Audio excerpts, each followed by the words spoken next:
ఆమె అతను మధ్యలో ఇంకొకరు. ఇప్పుడు ఇవే సీన్స్ రచ్చ రాజేస్తున్నాయి. కాపురంలో చిచ్చు పెడుతూ కొంపలు కూల్చేస్తున్నాయి. క్షణిక సుఖాల కోసం అర్రులు చేస్తున్న కొంతమంది వివాహ బంధాన్ని అపహాస్యం చేస్తున్నారు. ఎవరేమనుకుంటే మాకేంటి, మా మోజు మాదేనని బరి తెగిస్తున్నారు. ఈ డర్టీ వ్యవహారాలు అయితే హత్యలకు లేదంటే ఆత్మహత్యలకు దారితీస్తున్నాయి. ఇలాంటిదే ఈ స్టోరీ కూడా. ఈమె చావుకి కారణం ఇతనే. అలాగని ఈమెకి భర్త కాడు, ఫ్రెండ్ అంతకన్నా కాదు. కన్నవాళ్ల కంప్లైంట్ కాపీలో అంతా ఇతనే చేశాడని ఆరోపించారు. ఇంతకీ ఏం జరిగింది? కంప్లైంట్ మాటున కన్నీటి కథ తెలుసుకోవాలంటే ఒక్కసారి విజయనగరం జిల్లాకు వెళ్లాల్సిందే. ఈమె మణి, నెల్లిమర్ల మండలం టోంపలపేట వాసి. పూసపాటి రేగ మండలం ఎరుకొండకు చెందిన బుసకల సురేష్తో 3 ఏళ్ల క్రితం వివాహమైంది. వీరికో పాప. పెయింటింగ్ వర్క్ చేసే సురేష్ వచ్చే సంపాదనతో కుటుంబాన్ని నెట్టుకొస్తున్నాడు. సాఫీగా సాగుతున్న వీళ్ల సంసారంలోకి స్థానికంగా ఉండే బూర సాయి కుమార్ ఎంటర్ అయ్యాడు. ఇతనితో ఏర్పడిన పరిచయం కాస్త వివాహేతర సంబంధానికి దారితీసింది.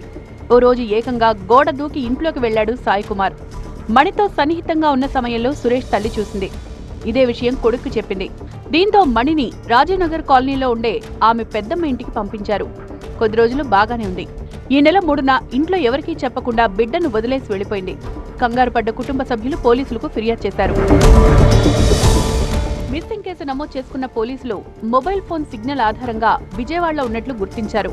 సాయి కుమార్ తో ఉన్న ఆమెను తీసుకొచ్చి జూలై 9న బంధువులకు అప్పగించారు.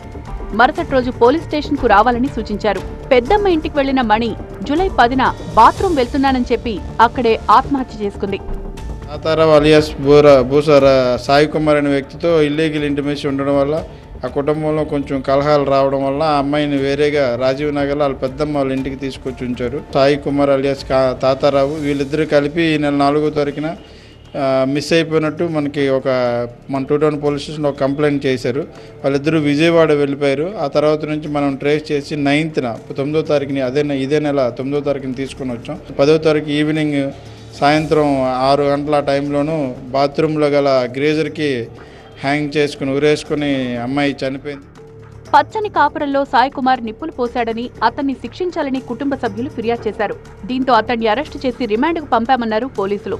వాళ్ళ అమ్మాయికి మరణానికి గల కారణం ఎవరైతే లవర్ ఉన్నాడో ఆ లవరు కొంచెం టార్చర్ పెడుతున్నాడు. పెళ్లి చేసుకోమంటే పెళ్ళి అయిపోయిన దాన్ని ఎలా చేసుకుంటానని రకరకాలుగా టార్చర్ పెడుతుండే అన్ని బాధలు భరించలేక మా అమ్మాయి ఇలా ఊరేసుకొని చనిపోయిందని కంప్లైంట్ ఇస్తే దాని మీద మనం దర్యాప్తు చేసి ఆ తాతారావు అలియాస్ సాయి కుమార్ అనే వ్యక్తిని కూడా అరెస్ట్ చేసి కోర్టుకు రిమాండ్కి తరలించబడింది.